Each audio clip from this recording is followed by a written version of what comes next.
¿Existió realmente la Atlántida? Cada vez se va avanzando un poquito más. Yo escuché como una teoría que había de un lugar en Mauritania que se llama el Ojo, lo conocen también como el Ojo del Sáhara. Pero es que Platón dice una cosa más, y no Platón, sino los sacerdotes egipcios le cuentan a su bisabuelo un detalle más que es determinante, al que se está refiriendo. Después de ese tsunami, de esa inundación, queda totalmente impracticable por los barcos, no se puede navegar. El estrecho de Gibraltar ha sido navegable siempre. ¿A qué estrecho se estaban refiriendo ellos? Esa es la gran pregunta. Y estoy aquí para contestar. Sí, para que las que gobernaran fueran las mujeres y no los hombres. ¿En qué punto de la historia? ¿En qué momento? La religión. Nos hemos dado cuenta que las mujeres eran las que gobernaban en esa época. Platón dice que la isla, porque Platón no menciona en ningún momento continentes, Platón dice que la isla donde vivían los reyes de la Atlántida, la isla donde vivían los reyes, se encontraba de la desembocadura de ese estrecho hasta llegar a esa isla, había 50 estadios. 50 estadios son 11 kilómetros aproximadamente. ¿Cuántos kilómetros hay desde la desembocadura actual de esa isla hasta Sevilla? 11 kilómetros. O sea que podemos estar hablando de... Este podría ser otro estrecho al que se refieren los textos. Efectivamente. Hoy tenemos una San Miguel con Jesús. ¿Qué tal, Jesús? ¿Qué tal? Pues encantado de estar aquí contigo y hablarte un poquito de historia, que es lo que yo creo que te va a interesar. Yo creo que va a ser algo que va a sorprender mucho a tu audiencia y yo creo que va a gustar. Es un podcast que, como digo, siempre elijo a los invitados de forma egoísta, no lo hago pensando en la audiencia, sino en las temáticas de las que me apetece hablar a mí. Y la verdad que llevo un par de días, me saltó un reel, simplemente, de todo este tema de la Atlántida, de civilizaciones perdidas, y me quedé fascinado. Yo pensé que esto era, bueno, de películas, una película de Disney, creo que hicieron incluso, pero cuando empiezo a ver que hay ciertos vínculos y que, sobre todo, últimamente, en los últimos años, cada vez se va avanzando un poquito más. Yo escuché como una teoría que había de un lugar en Mauritania que se llama el Ojo, lo conocen también como el Ojo del Sáhara, y que si una persona, Solón creo que se llamaba, que estuvo con unos curas en Egipto y le contó a Platón sobre esta civilización perdida. Esto fue, creo que 300 años o algo así antes de Cristo, y como que en teoría era 9000 antes, y que esto coincidía a su vez con una superinundación que se había interpretado como un castigo de los dioses para sepultar esta ciudad bajo el agua. Vamos, yo escuchaba eso y aluciné. Dije, yo necesito hablar de esto con alguien, puse una historia en Instagram y aquí te tenemos, Jesús. Tú cuéntanos un poquito a qué te dedicas en torno a todo esto, ¿no? Yo soy CEO junto a Cristina con la productora, que la hicimos justo, precisamente la fundamos antes de empezar con este documental, con este proyecto, y bueno, y productor del documental. Ahí también me cogieron un poquito ahí de conductor del documental, porque en aquel momento cuando empezamos no teníamos a nadie, no teníamos financiación, todo lo financiamos nosotros, y bueno, yo había trabajado ya en televisión, tenía un poco ahí de experiencia y bueno, pues se nos ocurre la idea gracias a nuestro compañero Michael, que es un poco el artífice de todo. Michael lleva 30 años, casi nada, investigando el tema de la Atlántida. 30 años. Y lo tenía muy callado, ¿no? Y un día nos dijo, oye, Jesús, Cristina, quiero sentarme con vosotros para hablar con ustedes, a ver si podemos hacer una serie documental sobre algo que tengo. En ese momento pues nos cuenta un poco todo, nos pareció una locura, obviamente, porque yo había escuchado hablar de la Atlántida, pero de esto que te imaginas que está bajo el mar, en algún lugar del mundo, templos rotos por un tsunami, en fin, te imaginas muchas cosas, ¿no? Y en el momento en el que nos cuenta Michael el proyecto y demás, empezamos a documentarnos muchísimo sobre la historia realmente, ¿no? Nos dimos cuenta que Michael no solo sí que podría tener razón en su hipótesis, sino que estaríamos ante uno de los descubrimientos más importantes de la historia, junto con Troya. Troya era una invención también. Homero relata la guerra de Troya en la Ilíada y ningún científico era capaz de decir, ni de descubrirlo, ni de decir que podría haber existido realmente, ¿no? Fue un loco para los científicos, Schliemann, el que descubre Troya, y para gran sorpresa de todos. Y obviamente con la Atlántida, en toda esta historia creo que va a pasar lo mismo, me da la sensación. cuando publiquemos, cuando salga el documental y se publique toda la historia en sí, va a haber yo creo que una comparativa positiva en cuanto a civilizaciones perdidas que la han dado como mito durante muchos años y que no son mitos. Yo soy partidario, después de haber estudiado estos 4 años e investigado todo esto, que realmente Platón se basa en lo que su bisabuelo Solón ya le relataron esos sacerdotes egipcios, pero Platón se basa en algo que es real. De hecho, Platón da un lugar concreto. ¿Qué lugar daba Platón? Platón dice que está más allá de las estelas Herácleas, de las columnas de Hércules, frente a un estrecho. Te lo voy a dejar ahí porque ahí todo el mundo es donde ha venido la gran confusión de la Atlántida. Porque, ¿qué piensas tú? Cuando te digo columnas de Hércules y estrecho, ¿qué piensas tú? ¿Qué ubicación? O sea, estrecho, el primero que se me vino a la cabeza es Gibraltar. Sí, ¿no? Pero estamos hablando que ellos relatan que la Atlántida empieza 9.000 años antes de la fecha de Solón. Eso es. Nadie se paró a investigar cómo era la geografía de la península ibérica en esa fecha. Claro, porque también he escuchado que, por ejemplo, el Sáhara tenía un clima tropical en aquel entonces, ¿no? O sea, que tenía uno de los lagos más grandes jamás visto en la historia de la Tierra. Pero ¿qué se supone que pasó ahí a nivel, digamos, para modificar tanto el clima? Cuando Platón da esa fecha, hay que ver que eso fue después de la última glaciación, cuando supuestamente comienzan las civilizaciones. Obviamente, el cambio climático que ha ido surgiendo en todos estos milenios ha sido siempre, pues, se ha podido ver, por ejemplo, en Andalucía, hasta donde llegaba el mar hace 6.000 años, tú ni siquiera te imaginarías a día de hoy que hasta ahí llegaba el mar. El mar se ha ido retirando de la tierra, ¿no? Se ha ido retirando más para formar ese lugar que llamamos Golfo de Cádiz, ¿no? Que está entre África y Andalucía, entre la península ibérica, ¿no? Pero, obviamente, para eso están los geólogos que han estado haciendo un trabajo excepcional, tanto de la Universidad de Huelva como de la Universidad de Sevilla, para poder cercar muy bien hasta dónde ha llegado el mar en toda esa época. Ha habido tsunamis. La zona del Golfo de Cádiz es conocida por grandes terremotos. De hecho, hubo hace poquísimo tiempo, hace 400 años, fue el último. Fíjate bien el dato que te voy a dar. Cada 400 años hay un terremoto en el Golfo de Cádiz y ese terremoto forma un tsunami. Y te he dicho que hace 400 años hubo un terremoto.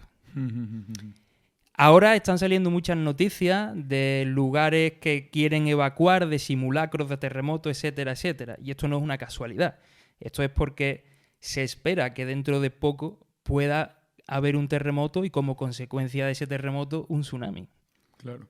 Esto tiene que ver con otra cosa que he escuchado por ahí, metiéndote un poco en esto, empiezas a hilar, ¿no? Empiezas a conectar ciertas cosas y se habla también, lo escuchaba en otro podcast, de la inversión de los polos magnéticos de la Tierra, que crea unas situaciones totalmente catastróficas, como casi que para resetear el planeta. Y es, o sea, según algunos científicos, es la única forma de explicar que haya sal del mar a 2.000 y pico metros de altura en algunas montañas, porque ¿cómo si no se puede explicar eso, ¿no? Fíjate, yo practico el alpinismo por hobby y en Sierra Nevada, a 3.000 metros, me he encontrado conchas de mar. O sea, que el mar, la geografía ha ido cambiando con el paso del tiempo. Y esto es lo que ha ido dando que los investigadores no hayan dado nunca con una prueba científica sobre la Atlántida. Pero es que la Atlántida no está debajo del agua. Claro. En la actualidad. La ciudad que menciona Platón está bajo tierra, no está bajo el agua. Pero pudo estarlo. Lo estuvo. Claro. O sea, con ese cambio... Claro. Pudo verse totalmente inundada, como se decía, como por un castigo divino, y ahora, a día de hoy, ser unas condiciones totalmente diferentes. Exacto, fíjate. Hemos hablado del estrecho de Gibraltar, hemos hablado de las columnas de Hércules. Las columnas de Hércules, desde época romana, ha sido el estrecho de Gibraltar. Pero, si nos remontamos a un filósofo también, o historiador, Rufo Festo Avienno, fíjate, Rufo Festo Avienno es del siglo IV aproximadamente antes de Cristo y él relata una aventura de un navegante marsellés que va por toda la costa de Portugal, la costa atlántica, y sale por el estrecho de Gibraltar. Y él hace una cosa, una valoración muy interesante y que nadie se ha dado cuenta tampoco hasta ahora de esto. Él relata un lugar llamado las Columnas de Hércules, ¿no? Un hito histórico. Sigue avanzando en ese relato y hace mención al Cabo de Saturno, en un lugar donde la mar hierve agitada y que hay grandes acantilados. No sé si has estado alguna vez en la zona de los Caños de Meca. No. No, pues allí, por un tema de placas tectónicas, la mar, aunque esté tranquila, hay una zona que siempre parece que está hirviendo. Vale. Y dice que la mar hierve agitada. Y además hay grandes acantilados, son los acantilados de la Breña. Pero es que si seguimos más adelante, él menciona un peñón cuya cresta, cuya parte de arriba está... no se puede ver porque hay niebla, hay una espesa niebla. Él está haciendo mención al Peñón de Gibraltar, pero recordemos que ya anteriormente ha mencionado las Columnas de Hércules.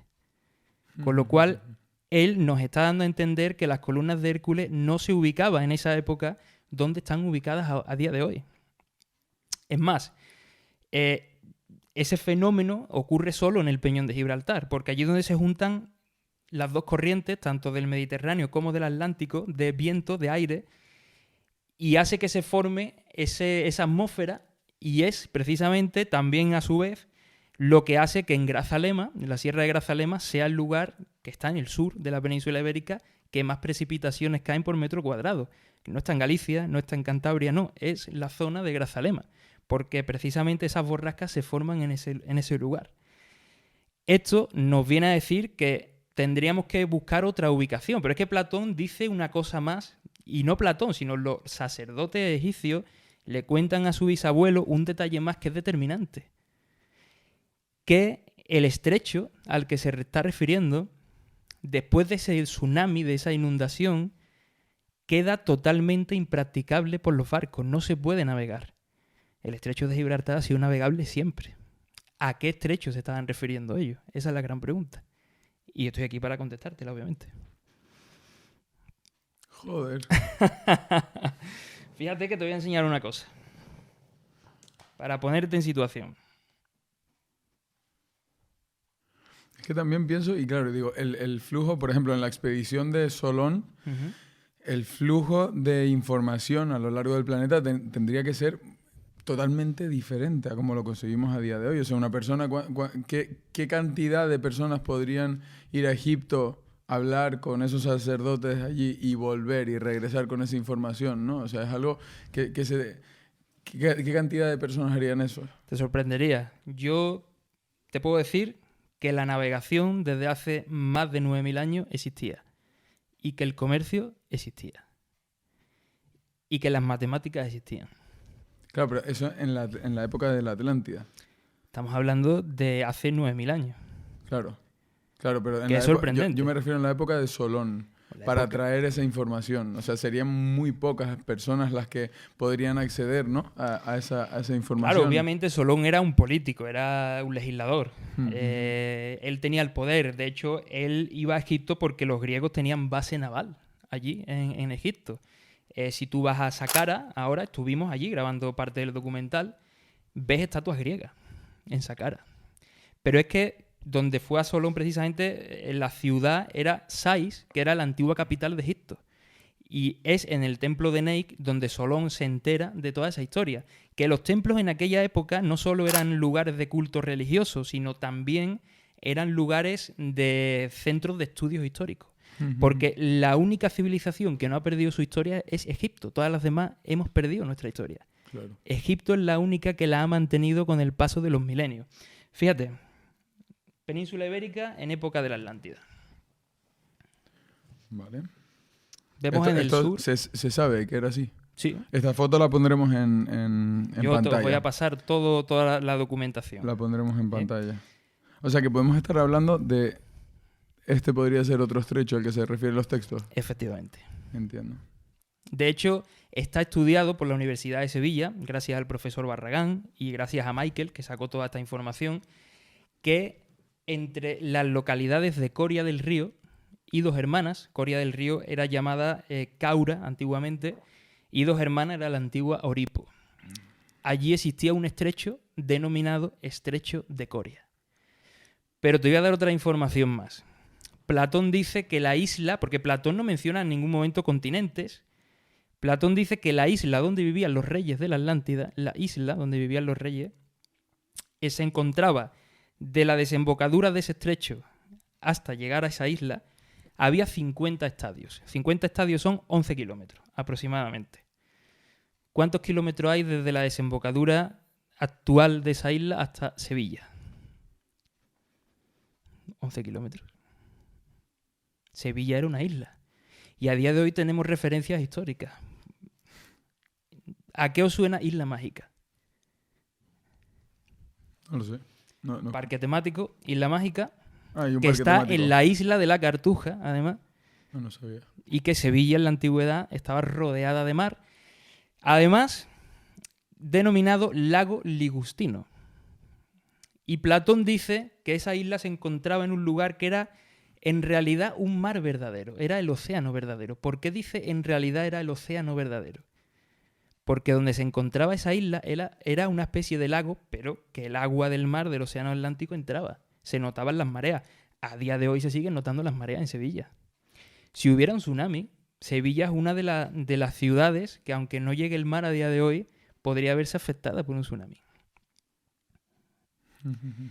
De hecho, hay constancia que en el siglo II después de Cristo, Sevilla, en época ya romana, es destruida por un tsunami, parte de Sevilla. O sea, Una pregunta, cuando hablamos de la Atlántida, nos referimos a una... O sea, cuando hablamos de la ciudad, Sí. nos referimos a la capital de un régimen, ¿no? De un imperio mucho más grande. claro, Claro, pero y este régimen, lo grande o pequeño que hubiera podido ser, explicaría también, por ejemplo, las similitudes entre culturas, por ejemplo, que estaban tan alejadas, como la cultura...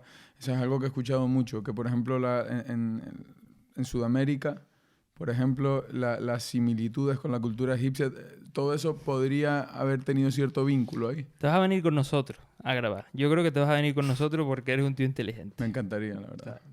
Te avisaré y te vendrás porque además te quiero enseñar. Yo siempre invito a todo el mundo que quiera venir porque se queda todo el mundo sorprendido. Fíjate. Hay investigadores que de hecho han colaborado en este documental, como el caso de Pepe Orihuela, un gran investigador de la Atlántida. He aprendido muchísimo de él. Él ha traducido todos los textos de Platón y lo ha estudiado también minuciosamente. Y él dice que Platón menciona de alguna u otra manera América. Porque dice que desde ese océano se puede pasar de isla en isla al continente que cierra el océano por el otro lado. Obviamente estamos hablando de América, si esto fuera así, ¿no? Hay otros investigadores que dicen que no habla de continente en sí, sino que habla de tierra, que se puede ir de isla en isla hasta la tierra firme, que está al otro lado, ¿vale? Aquí, como siempre, hay teoría, pero hay una cosa muy importante que es lo que has dicho, saber diferenciar entre la capital, la cultura en sí, hasta dónde se extendió, y dónde vivían los reyes. Los reyes, para Michael y para nosotros, obviamente, pudieron vivir en Sevilla perfectamente. Era una isla, fue arrasada por un tsunami, y además te voy a contar temas ahora que la masonería se ha encargado. Muchos de los artistas que encontramos, como Aníbal González, ha dejado plasmada simbólicamente sobre la historia de la ciudad de Sevilla. A eso vamos a ir más adelante. ¿Y la masonería se ha encargado de...? De dejar plasmada la historia real. Ahora te lo voy a contar más adelante porque te va a sorprender. No, lo que te digo que ya me sorprende es que no me esperaba acabar en Sevilla. Pues te va a sorprender mucho más cuando entendamos un poco la simbología de Sevilla. Pero está después la ciudad donde supuestamente vivían los guerreros, la gente, los agricultores, que estamos hablando del poblado calcolítico, en este caso voy a decir poblado calcolítico de Valencina de la Concepción. Valencina de la Concepción es una localidad que se encuentra a unos 5 kilómetros de Sevilla, está a 152 metros sobre el nivel del mar, está en alto, en una zona llamada Aljarafe, lugar alto. En época árabe lo podríamos traducir como lugar alto, ¿no? Fíjate, en su totalidad, este yacimiento, Pedro, viene a medir más de 800 hectáreas y todavía no se ha estudiado completamente. Estamos hablando ante el yacimiento arqueológico más grande del mundo, de época prehistórica. Fíjate bien que la forma, tras haber hecho georradar y demás en el lugar, la forma que tiene el yacimiento es la misma que describe Platón. Anillos concéntricos, uno sobre otro, sobre una islita central rodeada con fosos de agua. Y con salida al mar hacia el sur. Tenía salida porque además los investigadores están actualmente buscando 2 puertos oceánicos en el lugar. 2 puertos. Estamos hablando no una salida, sino 2. Además hay un canal central, como tú bien dices, una especie de salida. Hay un canal central. Y además hay muchos más detalles. Se encuentra en un tolo es un templo, una especie de dolmen, ¿vale? Para aquellas personas que no lo sepan, una especie de dolmen. Se encuentra un enterramiento de una mujer, ¿vale? Hasta ahí bien. Tiene que ser alguien importante porque no todo el mundo se podía enterrar en un templo en aquella época. Esta mujer la encuentran con un vestido de conchas de mar. De hecho, bueno, aquí tengo también la fotografía para que la puedas ver. Es sorprendente. Estos son los restos del vestido, de las conchas y de la mujer, ¿vale? Wow, esto se encuentra así. Se encuentra tal cual. Increíble, ¿eh? Pero es que además vamos a donde tú has dicho antes, ¿no?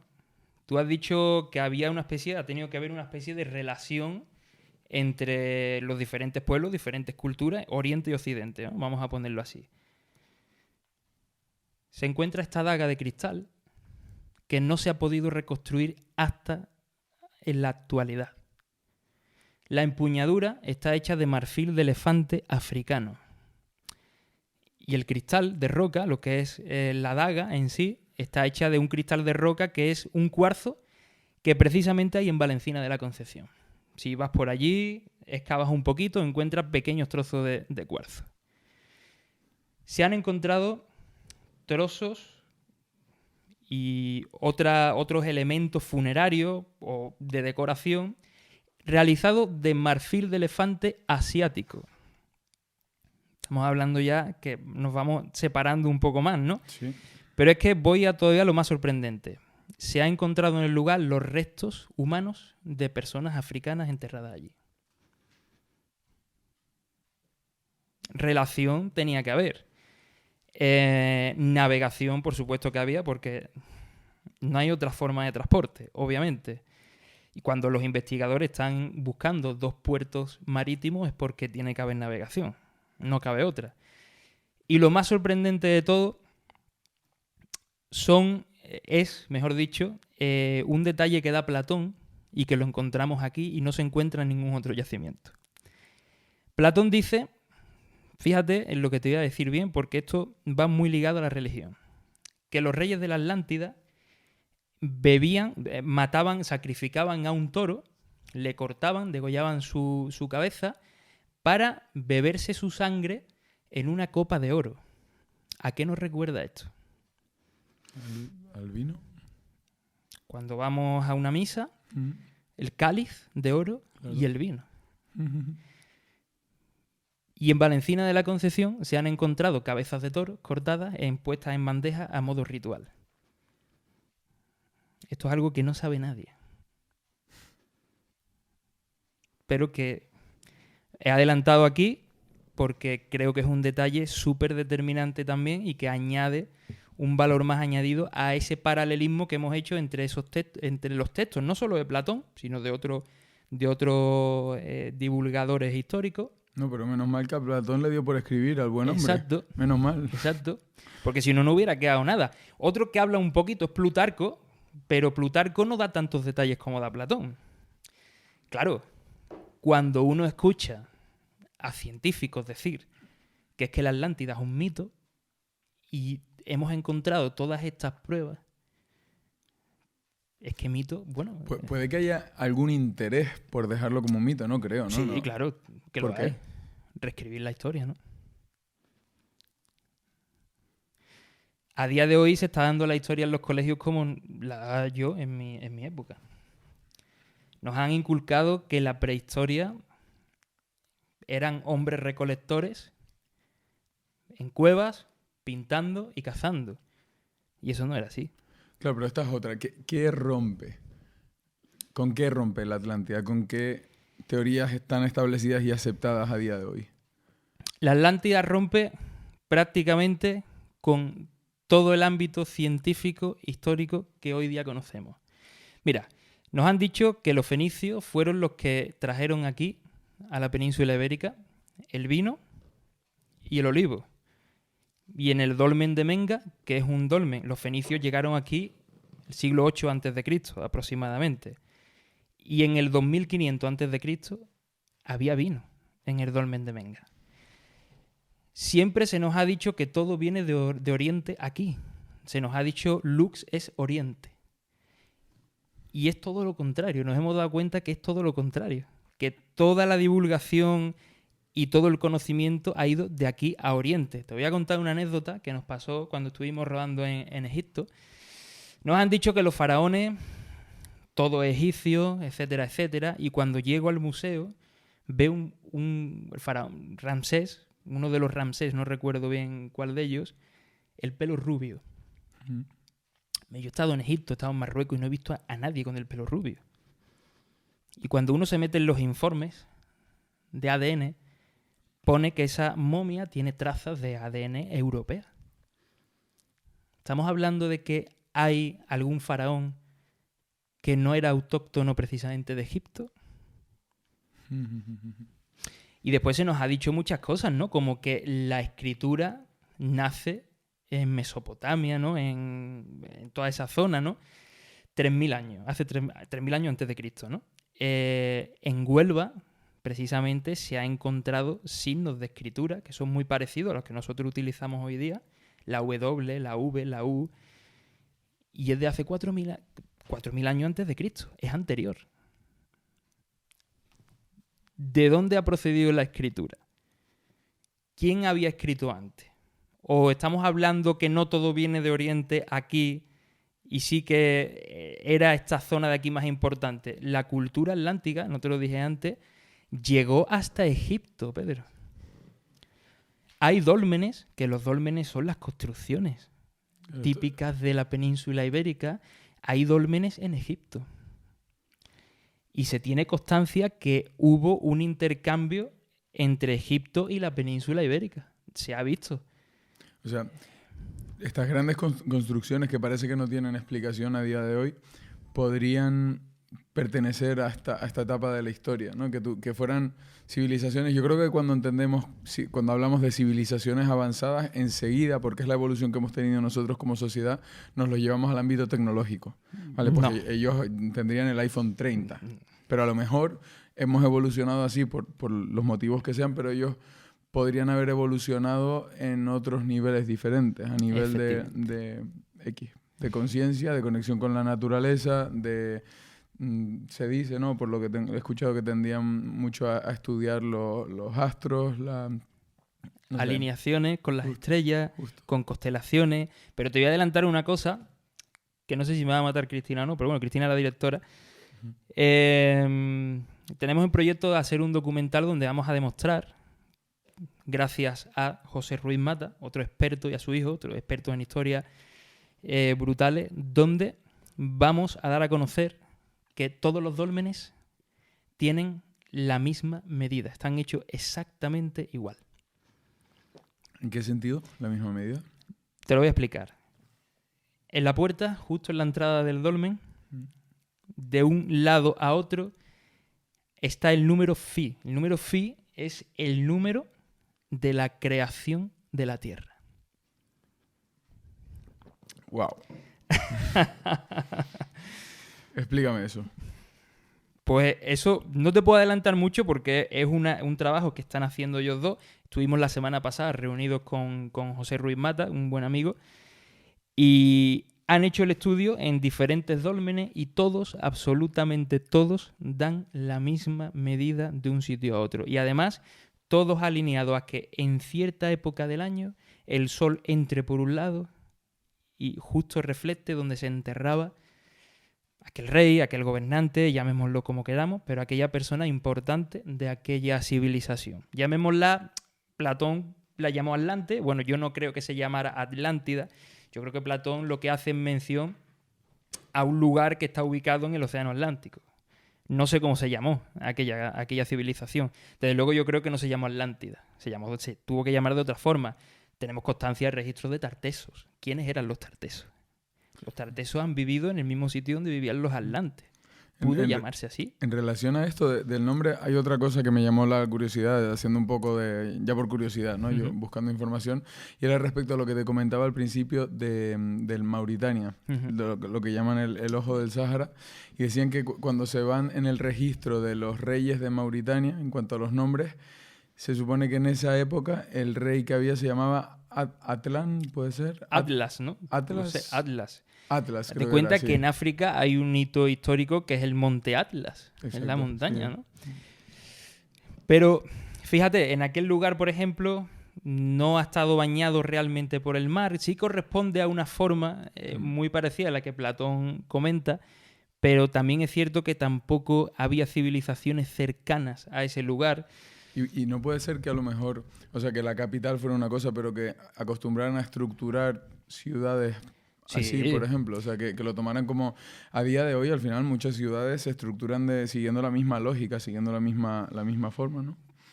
Muy poca gente sabe también de que en España, más Andalucía y la costa de Portugal, las ciudades se construían como las describe Platón. Lo que pasa es que todas las ciudades eran bastante más pequeñas. De hecho, hasta las regiones de Ucrania hay ciudades con forma de círculos concéntricos. Pero la mayor ciudad de círculos concéntricos se ha visto que es Valencina de la Concepción.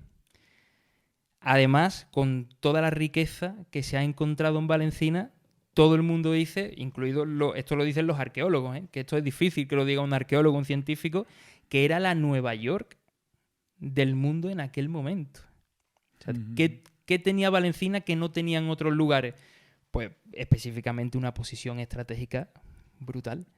Porque además hay que ver una cosa, en la geografía antigua, si Sevilla era una isla, estaba muy bien cubierta por un semicírculo, el Aljarafe sevillano, la zona de la Sierra Norte de Sevilla y después los Alcores, donde también se han encontrado yacimientos arqueológicos de la misma época, ¿no? Entonces estaba muy protegida la ciudad. ¿Qué ocurre con Valencina de la Concepción? Que allá por el año 2500 a.C., poco después, los cálculos que hacen los expertos de carbono 14 puede variar, tiene un más menos, pero ocurre un terremoto en el Golfo de Cádiz. Este terremoto, que además Platón dice, lo que ocurre en Atlantis fue un temblor de tierra seguido de una inundación, terremoto seguido de un tsunami, y de buenas a primeras, en ese mismo momento se conectan ambas cosas. El tsunami que ocurre en Sevilla y que la población de Valencina de la Concepción, que podría haber albergado en época prehistórica, te hablo, unas 50 60.000 personas, desaparece. Pero no desaparece porque el tsunami afectara a Valencina. Hemos dicho que Valencina está a 152 metros sobre el nivel del mar. Pero sí afectó donde vivían los reyes seguramente de la Atlántida, que fue en Sevilla, en la isla. Si tú tienes a tus reyes como el máximo poder y tus reyes mueren en ese tipo de catástrofe natural, encima de todo se entapona, no se puede navegar para el comercio por ese estrecho, ¿tú qué haces? Te tienes que mover la población. Y ahí es donde hay ese salto en el tiempo, que hay yacimientos en Extremadura, al norte de Sevilla, toda la zona Córdoba, Extremadura y demás, yacimientos donde vemos grabados de círculos concéntricos, y además en el Golfo de Cádiz y en África comienza la gente a bajarse hacia el sur. Quiere decir, la zona de Valencina queda totalmente impracticable y así el comercio queda también totalmente anulado por ese tsunami.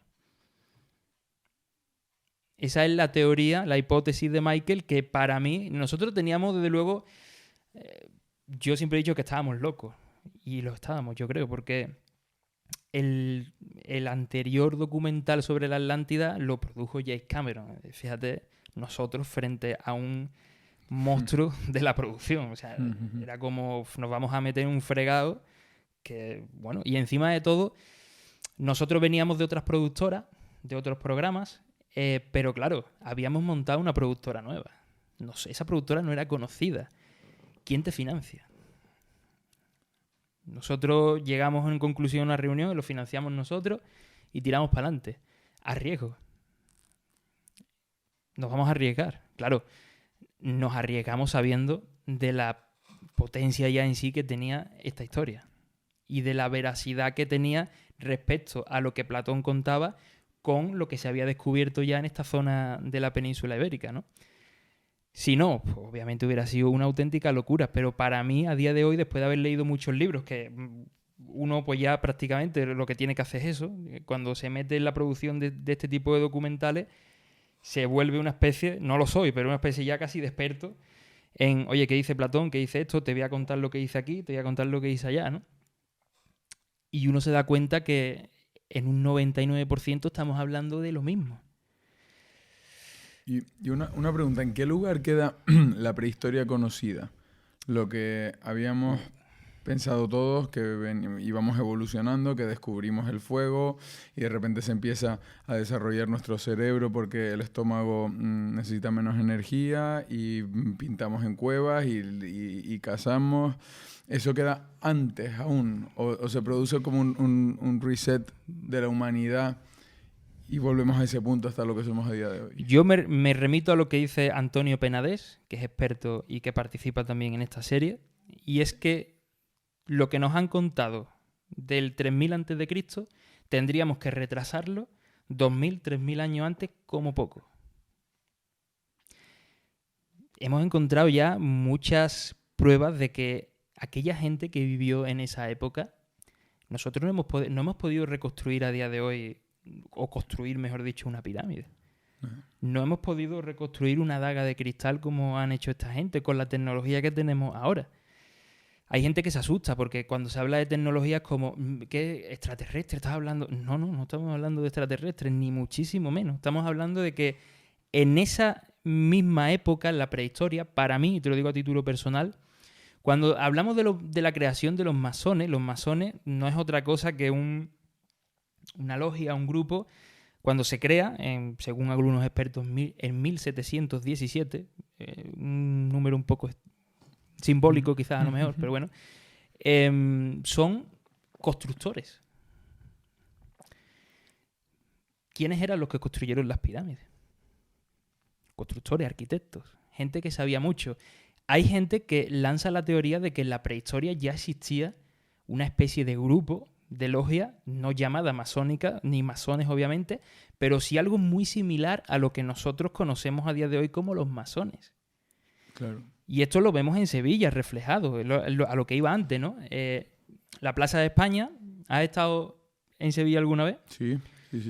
Pues si ves la Plaza de España, es construida por Aníbal González.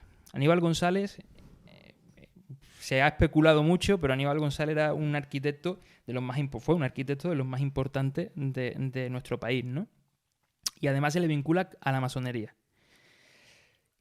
Fíjate bien, la Plaza de España, si la vemos desde arriba, representa exactamente lo mismo que describe Platón. 2 torres, 2 columnas a la entrada, canales de agua, un canal de agua con puentes para poder pasar y poder navegar con barcos y una forma semicircular. ¿Está por casualidad la Plaza de España ahí? Hace poco hablaba con un amigo y me decía, es que Sevilla ha sido, en toda la historia, yo creo que la capital del mundo. Y hace poco veía en un programa amigo, donde estuve trabajando en Cuarto Milenio, a 2 expertos hablando precisamente de la Sevilla mágica y contaban exactamente lo mismo, ¿no? Contaban que Sevilla escondía muchísimo, porque claro, Sevilla para la ciencia era la fundación de los fenicios en el siglo VIII a.C. Pero es que en Sevilla hay un aparcamiento en el centro de Sevilla que si tú bajas a la planta -2 hay restos de cabañas calcolíticas de época prehistórica. Es que Sevilla ha sido prehistórica también. ¿Por qué se nos intenta tapar eso? No podemos tapar eso. Es que en la prehistoria hay evidencias, dicho por la Universidad de Sevilla, de que ha habido gente viviendo en época prehistórica. Pero sin embargo se nos vende a Sevilla como que a partir de los fenicios y ya después vinieron los romanos y ya después... Pero es que Sevilla ha tenido antes otras cosas, ¿no? Y esto es lo que nosotros nos hemos dado cuenta. Una cosa más, si uno está en Sevilla, en Puerta Jerez, pues justo donde el Sevilla celebra los títulos, ¿no? y demás, hay una estatua que además nos dimos cuenta hace muy poquito de ese detalle. Si te fijas bien, es una fuente con un monumento de una mujer montada en un barco. Y tú dices, bueno, una mujer montada en un barco, ¿vale? ¿Qué quiere decir esto? Con tortugas alrededor y con conchas de mar. Cuando uno se fija justo en la posición que tiene esa fuente y quién lo construye, se da cuenta que podríamos estar también ante un simbolismo brutal de ese sitio, porque la fuente está justo arriba del aparcamiento que te he dicho, donde han encontrado restos de cabañas de época prehistórica debajo y donde seguramente, dicen los expertos, se encontraría uno de los puertos de la entrada a esa isla. Nos hemos dado cuenta que las mujeres eran las que gobernaban en esa época. Y eso lo tenemos también en la religión. Tenemos algo...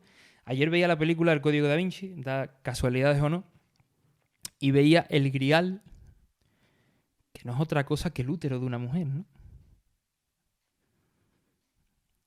La religión, desde que los romanos hacen aquel despropósito que hicieron en Alejandría, que destruyeron muchos documentos históricos, ha tapado muchas cosas. También han tapado muchas cosas. Yo podría decirte que hay una gran similitud. Si uno se pone a ver, por ejemplo, la Virgen del Carmen, que es la patrona de los marineros a día de hoy, y te pones a ver una estatuilla que han encontrado los especialistas, que te la voy a enseñar, de época tartésica aproximadamente, vemos exactamente la misma figura. Y es la figura de Astarte, que Astarte es la patrona o la reina de los marineros, la diosa de los marineros. Pero es que hasta el hijo... Esto se encuentra así. Eso se encuentra tal cual y está datada del siglo IX aproximadamente antes de Cristo.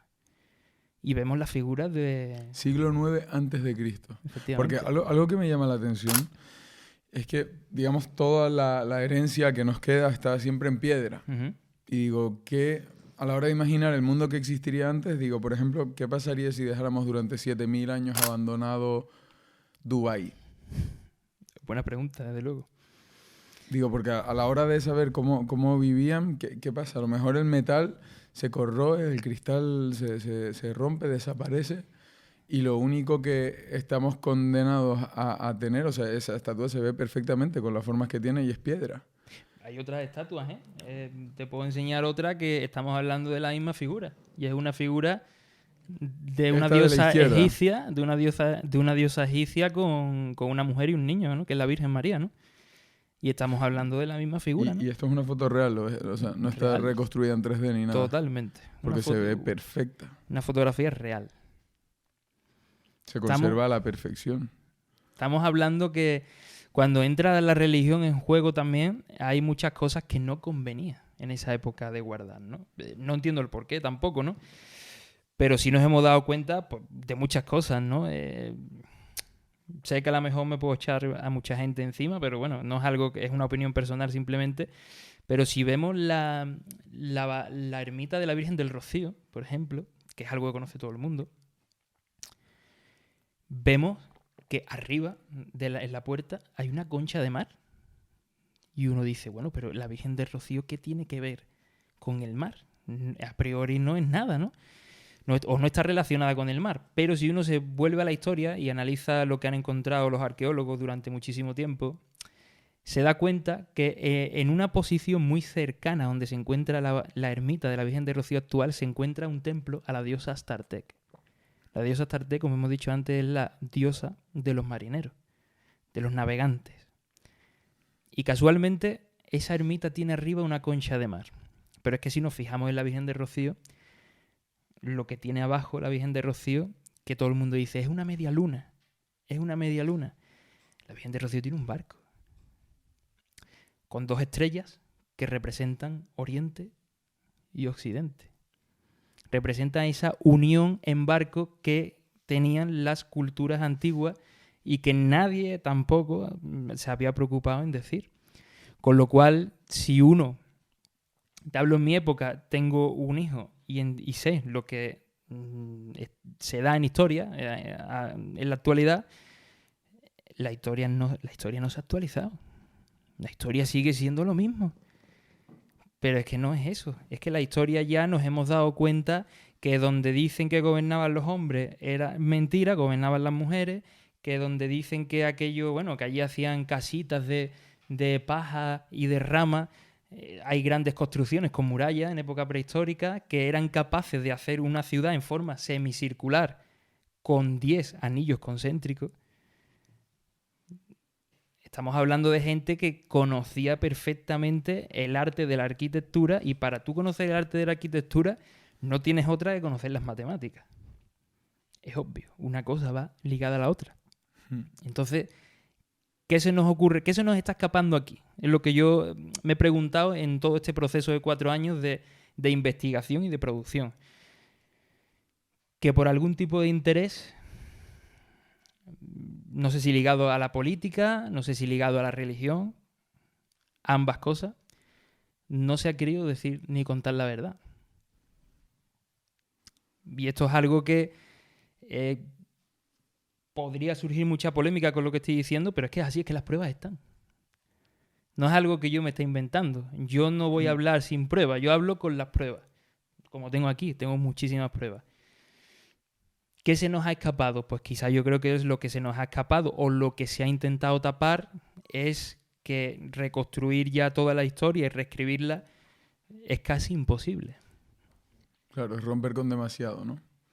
A mí lo que me llama la atención es el nivel de reseteo que pudo haber. ¿Hasta qué punto se reseteó tanto? Es decir, para que las que gobernaran fueran las mujeres y no los hombres, ¿en qué punto de la historia? ¿Qué es lo que sucede? ¿En qué momento? La religión. Cuando, el catolicismo. El nacimiento Los de romanos, la religión. Sí. Para mí está ahí. Cuando nace la religión, las mujeres quedan en un segundo plano y los hombres quedan en el primero. Y lo vemos a día de hoy. El Papa... Y hasta entonces podría haber sido justo al revés. Estamos completamente seguros de que era la mujer la que tenía el poder. Lo vemos con grandes... Cleopatra, Isis. Lo vemos en grandes civilizaciones que la mujer era la que imponía su poder. ¿Y hay alguna teoría de cómo la mujer llega a colocarse por encima o es por pura evolución simplemente? Yo creo que ya colocarse por encima porque la creencia que tenían en la antigüedad nuestros antepasados era que la mujer era la creadora. Claro. De todo. Sin la mujer, obviamente sin el hombre tampoco podía nacer nadie, pero la mujer era la que engendraba el hijo o la hija que iba a tener. Entonces eso para los antiguos era como un símbolo divino. Es lo que te he comentado, ¿eh? Y en términos de evolución, la mujer también es más valiosa que el hombre, realmente. Totalmente, de acuerdo. Porque decir, con 10 hombres y una mujer... No, al revés. Claro, con 10 mujeres y un hombre, creces. Con 10 hombres y una mujer no creces. Totalmente de acuerdo. Entonces, los hombres, digamos, se pueden sacrificar, pero las mujeres hay que conservarlas porque son más valiosas para que una tribu, por ejemplo, prospere, ¿no? Pues tú lo has dicho. Pero ya se nos ha inculcado esto en la sociedad. Se nos ha inculcado que... Y eso ocurre cuando te lo he comentado. O sea, justo cuando llegan los romanos, destruyen Alejandría, la biblioteca de Alejandría, que fue una de las más importantes, donde se guardaban los documentos más importantes históricos, es donde hacen el reseteo. Llegan los romanos, imponen su ley y esto es lo que hay. Aquí manda el hombre y a partir de ahí todo ha venido siendo siempre de la misma forma, entre comillas, ¿no? Vale, Por decírtelo de alguna forma, ¿no? Pero es un reseteo que se hace a conciencia, no es que... Porque también he escuchado otras vertientes que casi que se destruye la población mundial y Sí. se vuelve a empezar Sí. poco a poco. Y no sé si habrá pasado... Constancia históricamente, obviamente, no hay de eso, pero sí ha habido constancia de que hay etapas que acaban aquí, como con la Atlántida, y ahora después hay un corte y empieza Tarteso. ¿Qué hay entre medio? Ni siquiera los especialistas lo saben, ni hay ningún escrito, ni hay nada. Yo creo que más que un corte o más que un reseteo, es que también creo que yo creo que o no hemos entendido bien el nombre a los que se le daban a ciertas civilizaciones aquí. Para mí, la Atlántida existió como lugar, como referencia, pero no como nombre original de esa civilización. Entiendo. Para mí fue Tartesos y ha sido Tartesos siempre hasta que terminó. Tartesos por la llegada ya y los combates que ya sí con los fenicios sí que había, aunque muchos dicen que no, pues sí que había combates con los fenicios, ¿no? Y ahí es donde los fenicios entran en juego y a partir de ahí vienen los romanos y se apoderan absolutamente de todo. Hay una cosa muy curiosa que ha ocurrido en el yacimiento calcolítico de Valencina, donde decimos que está la ciudad circular, y es que ninguna civilización posterior ha construido ahí arriba. Se fueron a las afueras a construir. Y esto es algo también que nos sorprendió, porque, por ejemplo, Itálica está muy cerca de ese yacimiento, pero Itálica ni siquiera está en Sevilla, o sea, ni siquiera pisan Sevilla. ¿Sí? Construyen allí lo que ya los emperadores romanos que estuvieron como Adriano o Trajano vivieron, ¿no? Pero si te fijas, no construyen justo arriba de ese yacimiento. ¿Por qué? No lo sabemos, pero seguramente eran conscientes de que ese era un lugar sagrado para no construir. O sea, sagrado, digamos, porque es algo que se mantiene en el tiempo, que se transmite. Sagrado porque, mira, Valencina de la Concesión tiene la mayor necrópolis del mundo, donde estamos seguros que se han enterrado a las mayores, y voy a decir las mayores y más poderosas reinas o gobernantas o sacerdotisas, llamémosla como queramos, que se han enterrado allí. Estamos hablando de un lugar donde se ha encontrado evidencia de que venían cada 2 años aproximadamente todas las culturas del mundo a hacer una peregrinación a Valencina de la Concepción. Y se ha encontrado porque, excavando, los arqueólogos toparon con una línea de caracoles, lo que comemos hoy día, caracoles. Había otra, debajo de la línea de los caracoles había una de tierra, debajo de esa línea de tierra había una de caracoles, y eso pertenecía a diferentes etapas, pero sí daban a entender que ha habido grandes masas reunidas en ese lugar. Era un lugar sagrado y hoy día, te pongo el caso del Rocío, se peregrina una vez al año a ese lugar. Pues en Valencina se hacía exactamente lo mismo. Y no hay evidencias que en ninguna parte de momento que hayamos encontrado de yacimientos arqueológicos se hiciera eso. O sea, tuvo que ser una ciudad tan importante como para que egipcios estuvieran ahí, otras culturas procedentes de la India, de Asia y de diferentes puntos fueran a Valencina de la Concepción. ¿Qué había? Fíjate un detalle. A pocos kilómetros de Valencina hay grandes zonas mineras. Río Tinto es una de ellas, que eran las minas más importantes del mundo en época antigua. Y están las minas de Gerenas también, que están a poquísimos kilómetros de Valencina, ¿no? Y sin embargo, en Valencina no se han encontrado apenas rastros de mineral, de oro. Claro, yo le preguntaba a los científicos un día, ¿pero es posible realmente que esta gente que vivía aquí no necesitara el oro? Yo tengo aquí las mejores minas, tú vienes de fuera, yo te vendo el oro, ¿no? Tú te los llevas, yo comercio con eso, tú me traes otras cosas, pero yo comercio con eso. Y fíjate que hubo uno de los arqueólogos, me dijo, pues hemos encontrado como una especie de lingotes de, creo que me comentaba de, no me acuerdo el metal ahora, no recuerdo, que bueno, que hemos encontrado muchos y no sabemos si eran puntas de flecha o puntas de hacha. Y yo le dije, pero no cabe la opción de que comerciaran con eso. Y dice, podría caber la opción de que este fuera el dinero de la antiguamente de la prehistoria y comerciaran. Lo cierto es que Valencina, para el nivel que tuvo que tener en la época, la ciudad para nosotros ya y para los científicos más grande del mundo y más importante, no tiene oro, no tiene plata. ¿Por qué? Y además otro detalle que también nos dimos cuenta... Es que también el valor de algo es un acuerdo social. Claro. O sea, no tiene valor Claro. de por sí. Bueno, nosotros entendemos que obviamente se han explotado. Las minas de Río Tinto se llevan explotando desde épocas antiquísimas. Hace milenios. Lo que pasa es que para esta gente seguramente... ¿Para qué quiero el oro? Yo voy a comerciar contigo. El oro yo lo tengo. Yo tengo el oro. ¿Tú qué me ofreces a cambio del oro? Yo no lo necesito. Además se han encontrado cosas de una belleza brutal, porque cuando hablamos de historia, de verdad, se han encontrado, que esto fue lo último que vimos Cristina y yo, allí en el yacimiento, una especie de vaso que era el cuerpo de un avestruz, tío. ¿Cómo? El cuerpo de un avestruz. Sin las patas, obviamente, ya estaba ya roto con el paso del tiempo, y sin la cabeza, pero el cuerpo era como una figura así de un avestruz con las alas pintadas. Y tú dices, esta gente es que sabían hacer virguerías, hacían virguerías con los objetos, tío. Y es que se sabe que había personas trabajando en la zona industrial de este yacimiento. Es como si yo te digo, Pedro, tú eres el rey de tal sitio, el gobernante, y tú me dices a mí, oye, yo quiero que tú me traigas a mi ciudad a un especialista que sepa tallar el marfil africano.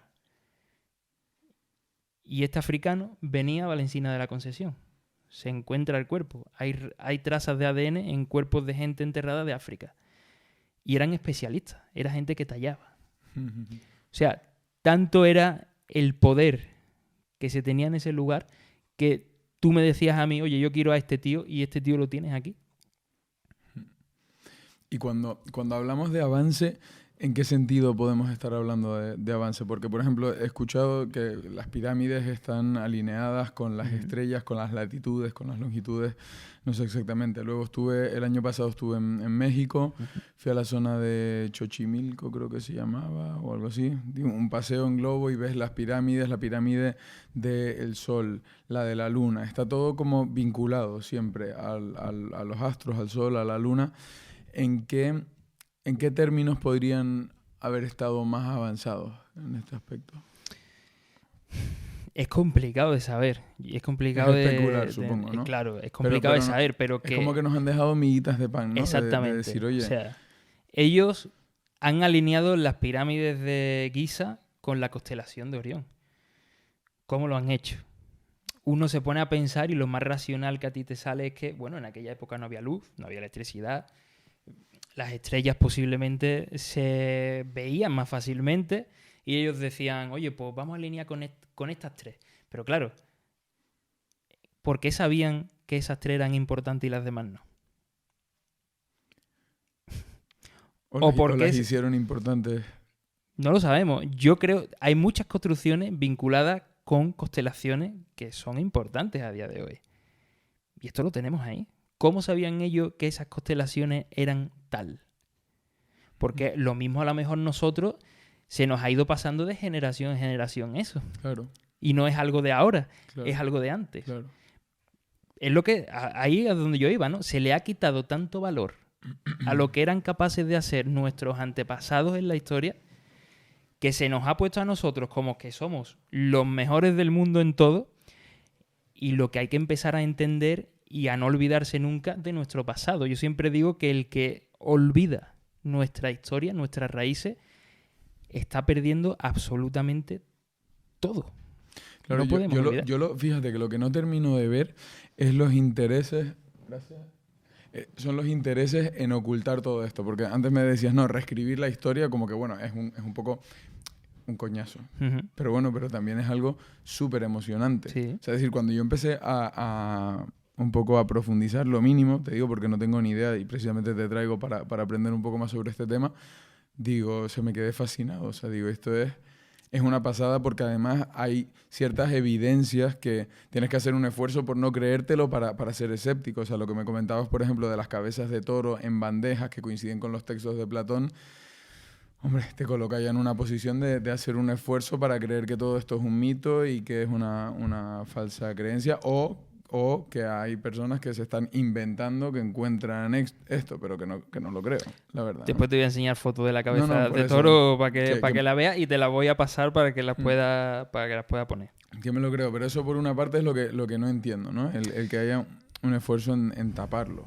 Es algo que ni siquiera nosotros sabemos. Al final nosotros solo podemos especular. Hemos estado entrevistando a mucha gente que está metida dentro del ámbito científico y no entendemos por qué hay cosas que sí y cosas que no. No entendemos por qué a los fenicios se le da tanta importancia, que no te digo que no la tuvieran, y sin embargo a la civilización que había antes de los fenicios allí, que estamos hablando de esta que te estoy contando, no se le da nada de importancia. Es como, bueno, ahí está. Pero, Mira, por ejemplo, rompe, o sea, el creer en esto rompe con la religión en algún punto. yo creo que sí. ¿En qué sentido? En que estamos hablando de que si nos atenemos a la creencia firme de la Virgen María, por ejemplo, tenemos la misma figura 3000 años antes de que la Virgen María naciera. Vale. Es que está rompiendo con todo, realmente. Y lo digo con el máximo respeto, obviamente, siempre respetando a la persona que sea más creyente, menos creyente, pero es que es así. Rompes con un poco con las figuras que Exactamente, representan la claro, religión. claro. Porque la religión puede haber sido algo realmente, o sea, yo soy partidario de que es algo atemporal que nace en el momento que el ser humano adquiere conciencia. Porque los seres humanos como tal tendemos a buscar explicaciones a lo que no entendemos. Entonces, en el momento que tenemos conciencia, necesitamos explicaciones, buscamos explicaciones para quedarnos tranquilos en algo superior, en algo divino, ¿no? Pero sin embargo, desde que entra la religión, tenemos pruebas de que, y las pruebas están, de que a la mujer se la deja en un segundo plano. Pasa con el caso como María Magdalena. Te dije antes, bueno, ayer estuve viendo el Código Da Vinci así de casualidad, ¿no? Porque me gusta esa peli. Y realmente uno se da cuenta que a María Magdalena se le ha quitado, si llegó a existir verdaderamente, se le ha quitado mucho protagonismo en la historia. Porque hay muchos expertos que afirman que Jesús de Nazaret tuvo un descendiente con María Magdalena. ¿Por qué se quita esa figura y se deja la figura de Jesús de Nazaret, de un hombre, en ese momento justo cuando empieza el catolicismo? Y se olvida, se echa atrás la figura de la mujer. Ya la mujer ahí queda como la Virgen María que está llorando por la muerte de Jesús, ¿no?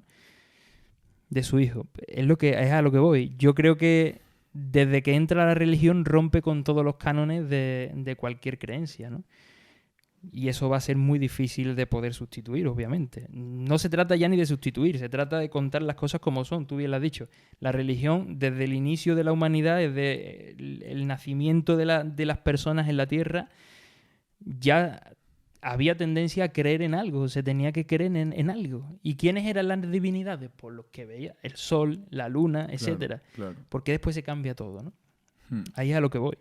Y existe evidencia o constancia de, porque digo, hemos hablado hasta 11.000 años atrás, pero en términos cósmicos 11.000 años es un recreo.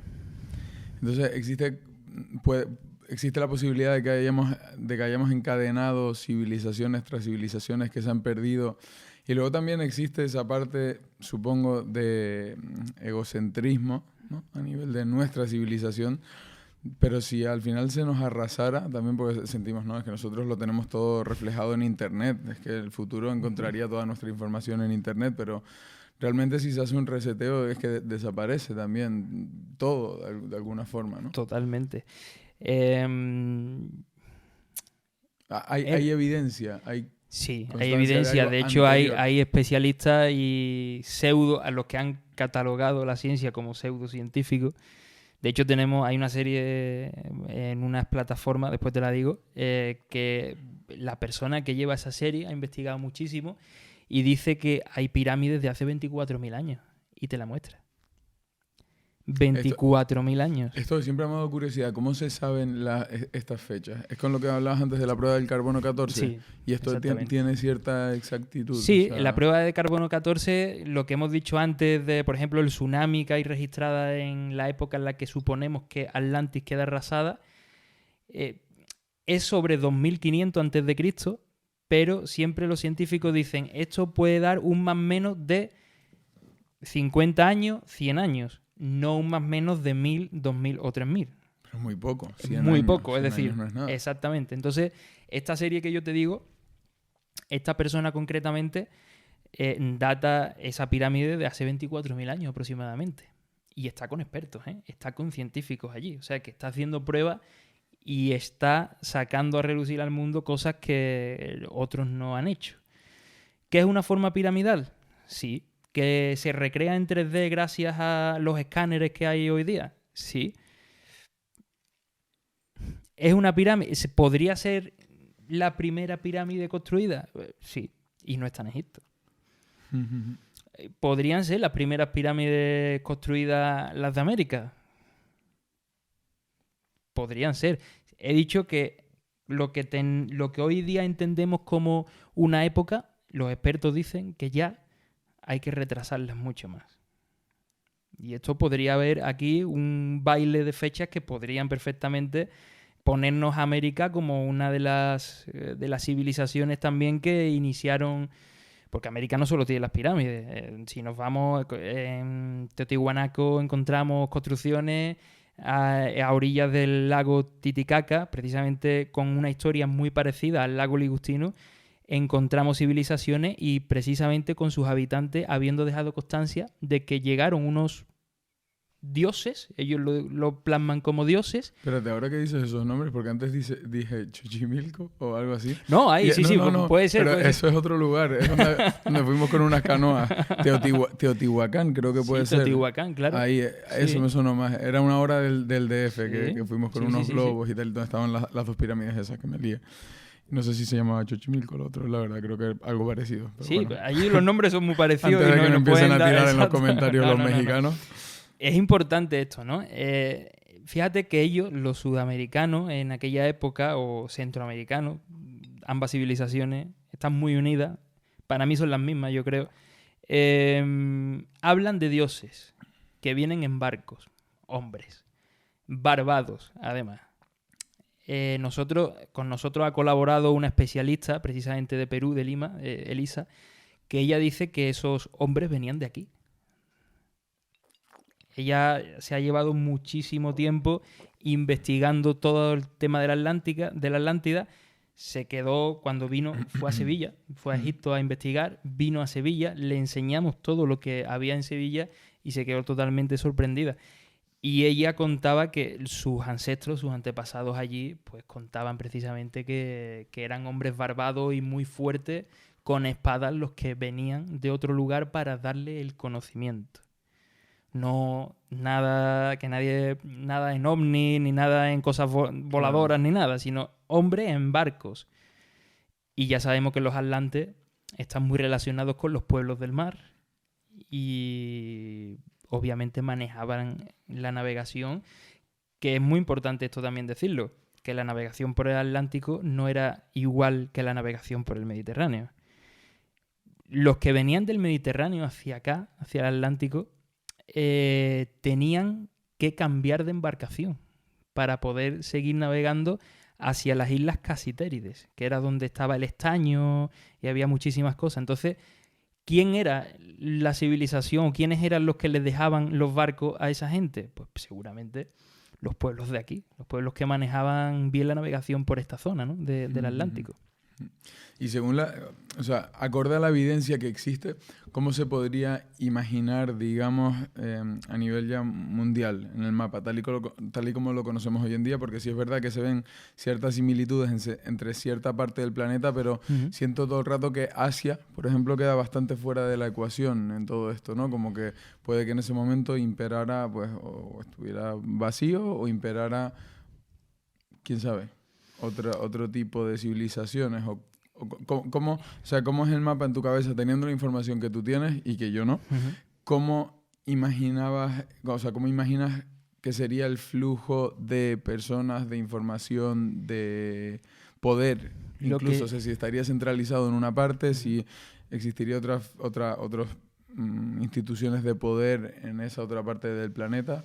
Estamos seguros. Había un comercio, había una relación política, seguramente. La política no viene de ahora, política viene de mucho antes. Y el medio de transporte eran los barcos, era la navegación. De hecho, fíjate una cosa muy interesante, hablando de los asiáticos que han venido en esa época prehistórica y que ha habido intercambio de comercio con la península ibérica. En Coria del Río, por ejemplo, donde ubicamos esa parte del estrecho de una de las columnas de Hércules que supuestamente Platón relata, a día de hoy hay mucha gente que se apellida Japón. Y es porque los japoneses vinieron en la Edad Media hasta este lugar y se afincaron en ese lugar. O sea, quiere decir, y ellos ya venían sabiendo que anteriormente en su historia había habido contacto entre esta zona y aquella. Yo creo que, a grosso modo y en resumen, hubo un flujo marítimo muy importante, hubo contacto entre todas las culturas, por eso hay pirámides en Egipto, pirámides en América, y yo no sé si va a sorprender o no, pero posiblemente pirámides en la península ibérica. Porque hay una zona que está justo al lado de Valencina, a los pies de Sevilla, además, que para nosotros es una pirámide que está enterrada. Es el Cerro de Santa Brígida, en la localidad de Camas, y si te pones a mirar el cerro, se ve perfectamente una forma piramidal. No es un cerro. He subido muchas montañas, conozco muchos cerros y sé que geológicamente es imposible que haya un cerro arriba de otro cerro. Y eso se da allí. Con lo cual allí hay algo importante. Y además se le ha dado el nombre de Santa Brígida. Es el único cerro con un nombre. ¿Y de quién es el nombre? De una mujer. ¿Y qué significa Brígida? La que más brilla, la poderosa. Y luego, al principio de la conversación, recuerdo que mencionaste que estaría bajo tierra. Sí, claro. ¿Dónde exactamente? Sevilla. Bajo tierra en Sevilla. Donde seguramente los reyes vivían, según la hipótesis de Michael. Esa isla que fue arrasada y que hace mención Platón, está bajo tierra. Esos restos de esos templos que Platón habla, donde vivían los reyes de la Atlántida, está bajo tierra. Podría estar bajo Sevilla. Hay una cosa, Sevilla hoy día es casi imposible ya prácticamente llegar a esos estratos. Estamos hablando que de época romana llegamos casi a 15 metros de estrato. Época prehistórica tiene que estar bastante más. Y en el centro de Sevilla estamos hablando que obviamente, por razones obvias, no se pueden hacer grandes obras. Claro. Pero hay una cosa muy importante. Un templo siempre se ha construido sobre otro templo. Porque es un lugar sagrado, un lugar de poder. La Catedral de Sevilla está haciendo una triangulación entre dos situaciones que te he comentado antes, entre la Plaza de España y entre el barco con la mujer y demás, y arriba del todo el giraldillo. Pero el giraldillo, ¿qué es? ¿Un hombre o una mujer?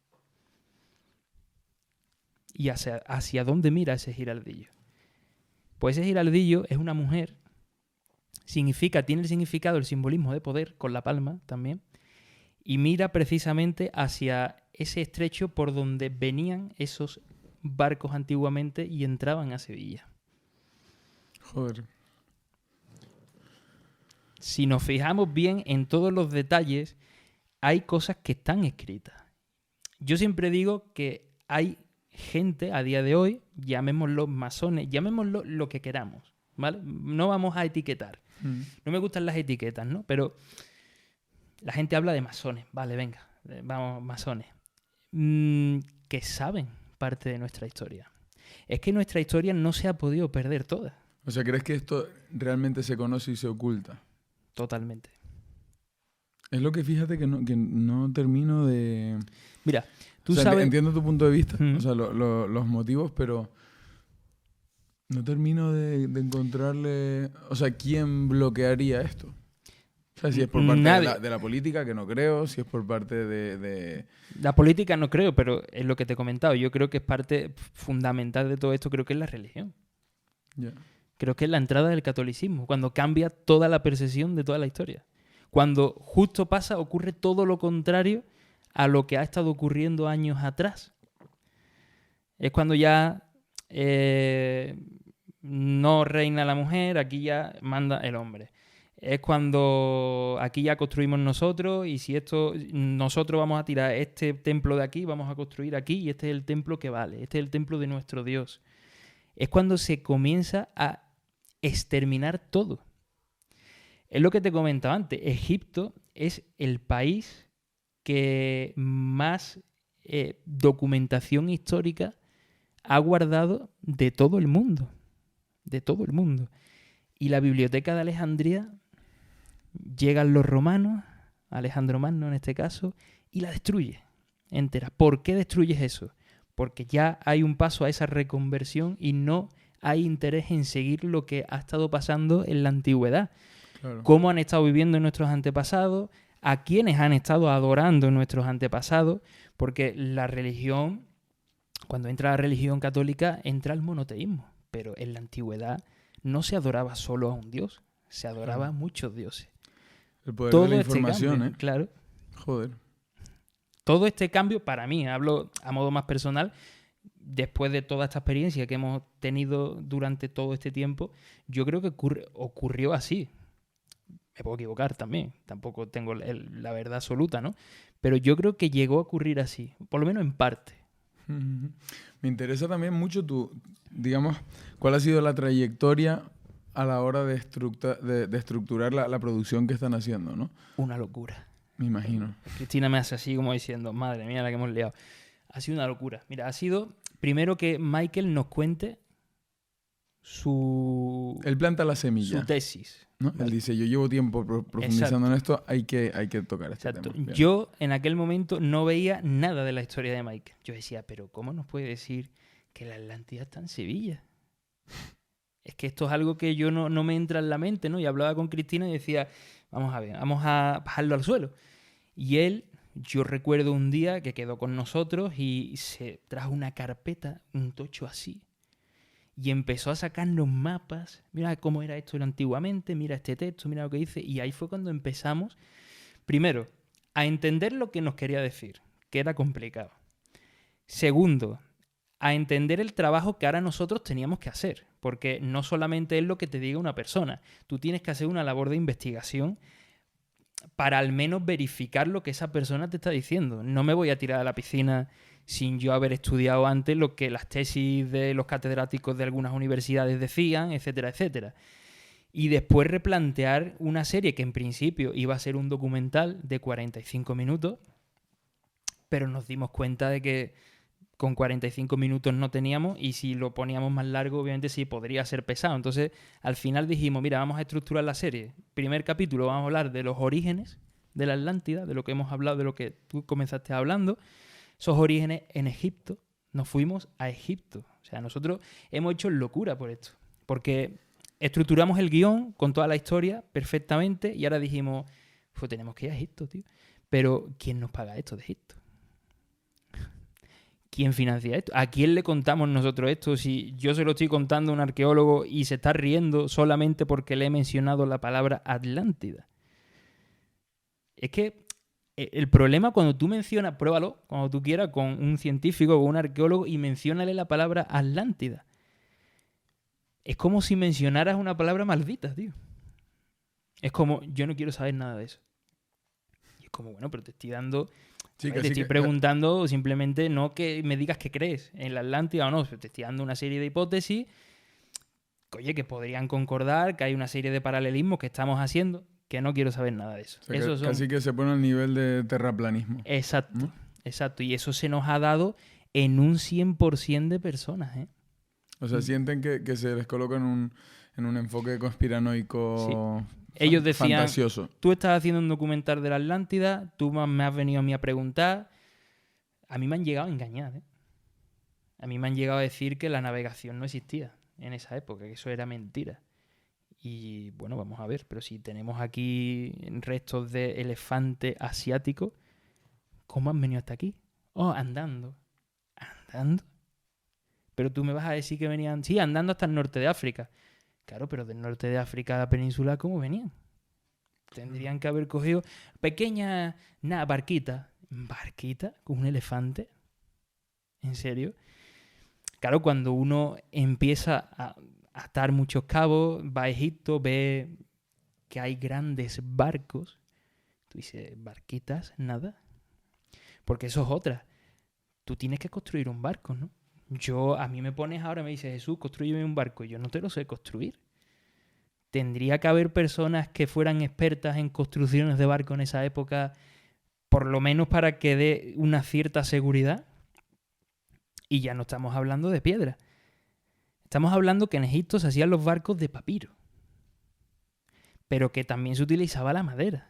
O sea, vamos a ver, que no solo se pulimentaba la piedra y se trabajaba la piedra, es que se trabajaban los metales, es que se trabajaba el papiro, es que se trabajaba la madera, la cerámica, el cristal, el marfil. O sea, estamos hablando de muchas cosas que uno se queda sorprendido. Yo cuando Michael me contaba todo eso, yo decía, tío, pero... Y me decía, y aquí está, y él me lo señalaba, aquí hay una pirámide. Y yo decía, tío, ¿una pirámide cómo, tío? ¿Una pirámide? Sí, eso que ves ahí es una pirámide. ¿Vale? Te lo tienes que creer, tío, al final, porque es que tiene forma piramidal. No sé lo que hay debajo, ¿eh? Pero cuando estuvimos con los arqueólogos, nos confirmaron que van a pasar un georradar por allí porque ellos intuyen que hay algo importante debajo de ahí. Claro, hoy en día existen estas tecnologías nuevas, ¿no? Es lo que hace poco escuchaba, que en el Amazonas, por ejemplo, lo están sobrevolando con una tecnología y se están dando cuenta de que debajo de la selva habían ciudades pues como Londres, equiparables a Londres de aquella época, y creo que fue que cuando fueron descubiertos por los propios los españoles, creo que eran, ¿no? Sí. Que les importaron de alguna forma enfermedades que no existían y se los cargaron a todos, ¿no? Fíjate, hay una teoría. Michael es un coco, es un cerebro brutal. Me sorprende muchísimo. O sea, no me sorprende, porque lo conozco, pero sorprendería a cualquiera. ¿Cristóbal Colón fue el primero que descubrió América? No. Pero estamos completamente seguros de eso. Hay documentos que confirman que Cristóbal Colón había ido a América como marinero antes de su descubrimiento. ¿Ah, sí? Ahí lo voy a dejar. ¿Y ahí qué pasa? Porque nos puede dar para otro documental. Obviamente nos va a dar seguramente para otro documental que tiene preparado Michael como productor ejecutivo. Ahí pasa que ya Cristóbal Colón no sería el primero en pisar América. Pero ¿y qué es una cuestión de es marketing? Obvio. No, al final no es una cuestión de marketing, es una cuestión de que muchas veces lo que dice la historia o lo que nos han querido meter nunca se ha querido actualizar. Vamos a ver, Cristóbal Colón había viajado a América otras veces como marinero y él, pues, sabiendo dónde estaba América, pues, viaja a América. Y él se la da como del descubridor de las Américas cuando había otras culturas que ya habían ido a América. Ya América había sido descubierta ya muchísimo antes. Es lo que has dicho. A mí no me gusta menospreciar lo que otras culturas han hecho. Y tú has dicho que había ciudades como Londres en el Amazonas. Es que sí. Es que si nos remontamos atrás, nuestros antepasados han logrado construir verdaderas maravillas. Y ahí es donde yo voy. Que no podemos perder ese hilo de la historia. Porque si perdemos nuestra historia, estamos perdiendo nuestra cultura totalmente. Nuestro norte. Y a mí me da la sensación de que eso está pasando. Ya cada vez hay menos gente que está interesada por la historia. Yo creo que muy poquita gente está interesada por la historia. De hecho, a mi hijo muchas veces, oye, vamos a ver un documental aquí de esto. No. Y es como, no, y no lo veo. Y eso me da mucho coraje porque al final vamos a terminar perdiendo nuestras raíces. Que yo creo que cuando uno pierde nuestras raíces, perdemos nuestras raíces, yo creo que estamos perdiendo todo. Lo que me parece espectacular es cómo cambia la perspectiva a la hora de viajar. A mí me encanta viajar. Totalmente. Pero sabiendo estas cosas, o sea, no es lo mismo ir a Egipto y ver, anda, qué bonitas las pirámides, que bien esto, que bien lo otro, mucho tráfico, muchos motillos, pero que ir después de tener este tipo de conversaciones. O sea, ahora, no he estado en Egipto, pero ahora, por ejemplo, me apetece con más razón ir y profundizar un poco más incluso antes de ir. Tenemos un podcast programado próximamente sobre un experto en las pirámides de Egipto. Y cambia mucho, ¿no? Porque yo creo que también este tipo de cosas despiertan mucho el interés sobre la historia. Yo creo que sobre todo lo más importante y lo que me he dado cuenta, que no hay que perder nunca la curiosidad por las cosas. Claro. Eso nos está matando. O sea, a mí me da mucho coraje gente podemos ser curiosos en muchos aspectos, no solamente en la historia, quiero decir, en muchos. Pero eso se está perdiendo. Y la curiosidad te forma como persona y como posiblemente especialista en cualquier ámbito. No solamente una carrera te va a formar, que también te va a formar mucho en cuestiones, pues, la curiosidad, oye, vete, yo me he ido solo a yacimientos arqueológicos, que además tú paseas por allí y se ve que es un yacimiento. Le he preguntado a una persona que estaba pasando por allí, oye, ¿este yacimiento cómo se llama? Me ha dicho, ¿qué yacimiento? Y estaba al lado del yacimiento. O sea, no tenía ni siquiera conocimiento de que había algo allí que era importante para la historia. La curiosidad no se puede perder nunca. Y a mí me gusta, uno de los motivos por los que nosotros creamos la productora, precisamente fue porque nos gustaba viajar y explorar sitios. Y cuando uno viaja y explora sitios, se da cuenta de que hay todavía muchísimas cosas por descubrir y enseñarle al mundo. Muchas. Y o sea, están preparando, al final es una serie. Es una serie de 3 capítulos, sí, de 45 minutos, que a día de hoy está todavía en negociaciones con canales internacionales. Y bueno, no sé al final quién se la va a quedar, pero desde luego quien se quede la serie sí va a tener una exclusiva, por lo menos no como un descubrimiento histórico tal, porque eso yo sé que nos van a decir siempre, no, esto no es la Atlántida, pero por lo menos otra visión de la historia sobre la Atlántida que nunca se ha dado. Es una hipótesis más que vamos a añadir a todas las que hay. Hay bastantes ya, ¿no? La Atlántida, pues las Islas Canarias, se le ha dicho que la Atlántida eran las Islas Canarias, se ha dicho que la Atlántida estaba donde tú me has comentado, estaba el ojo allí en el del Sáhara. Mauritania. Han dicho que estaba en Estados Unidos, en el Triángulo de las Bermudas, que por eso los aviones y los barcos allí desaparecían, etcétera. Se han dado muchísimas vertientes sobre la Atlántida. Pero claro, Platón la ubica en un lugar que es importante. En Estados Unidos no están las columnas de Hércules y un estrecho. Claro. Las columnas de Hércules es algo determinante. Y precisamente Sevilla es una ciudad vinculada a Hércules. Claro, o sea, tienes confianza plena en esta versión, en este caso, entiendo, por el estudio que hay detrás antes de lanzarse a hacer. Lo que supongo que será también algo atractivo de hacer por hacer, entre comillas, por audiencia, porque joder, es algo interesante. Igual que a mí me enganchó la temática por un reel, simplemente, o sea, un vídeo de 1 minuto que dices, necesito profundizar aquí. Al final es algo que da que hablar y que despierta la curiosidad, ¿no? A la hora de la audiencia. ¿Tienen fecha de salida ya para...? De momento no, porque siguen negociaciones. Puede ser para 2024, imagino, por los tiempos como se llevan en producción. Claro. O 2025. Pero siguen grabando, entiendo. Nos queda por grabar un capítulo, el tercero. Bien. Que este va a ser muy especial porque además vamos a hacer algo que nadie ha hecho tampoco. Vamos a montarnos una avioneta, vamos a rastrear toda la zona como sería cuando estaba bañada por el mar en época antigua. Eso obviamente con un dron no podemos hacerlo porque es una zona bastante extensa, pero lo vamos a hacer en una avioneta. Pues me encantaría acercarme a la grabación. A ver pues estás invitado cuando quieras, además. Vamos. Así que estás invitado y además te enseñaremos todos los sitios donde yo te he comentado que hay muchas señales y muchas evidencias de la existencia por lo menos de algo que describe Platón.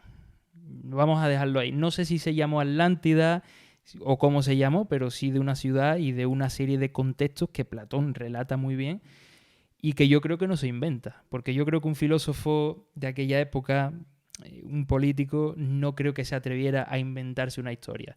Hay que tener en cuenta que Platón no ha estado allí. Claro. Platón ha contado algo que sus antepasados le han transmitido. A Platón, la única fuente de información de Platón era Solón.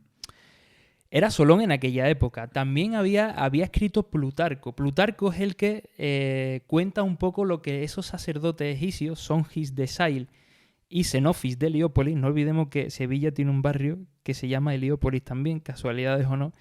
Joder. Le cuentan esa historia y Plutarco es uno de los que relata esa historia. Ya después, obviamente, claro, su bisabuelo traslada a la antigua Grecia esa visión que le han dado esos sacerdotes, que no tenían por qué mentir, obviamente, y ya Solón pues se hace eco y es lo que deja registrado que le cuenta a su bisabuelo. Obviamente, Platón oye campanas, lo relata y las casualidades es que falla en muy poquitas cosas. Qué ganas de estar en esa época, aunque sea por verlo a través de una ventanita, ¿no? Lo hemos dicho muchas veces además los rodajes. Oye, si pudiéramos trasladarnos a esta época y 20 ver minutos. cómo se vivía simplemente aquí, la verdad es que sí. Pero es lo más importante, Pedro, que no se pierdan nunca en nuestras raíces. Porque al fin y al cabo es lo que tenemos heredado. Toda nuestra historia atrás, ¿no? Genial, genial. Pues Jesús, lo vamos a dejar por aquí. Estaremos pendientes también de cuando vaya evolucionando esto para poder anunciarlo, aunque sea por redes sociales y demás, de que esté disponible la serie. Y me ha parecido una conversación espectacular. De verdad, tenía muchas ganas de tratar el tema y la verdad que no ha defraudado ni lo más mínimo. Y vale la pena echarle un ojo, aunque sea por lo que tú decías, por curiosidad y por aprender algo nuevo. Exactamente. Yo agradecerte también que me hayas invitado al podcast. Te seguía hace muchísimo tiempo y me parece que estás haciendo un trabajo genial. Así que enhorabuena y a seguir creciendo, como siempre. Genial, Jesús. Muchas gracias. Muchas gracias a ti.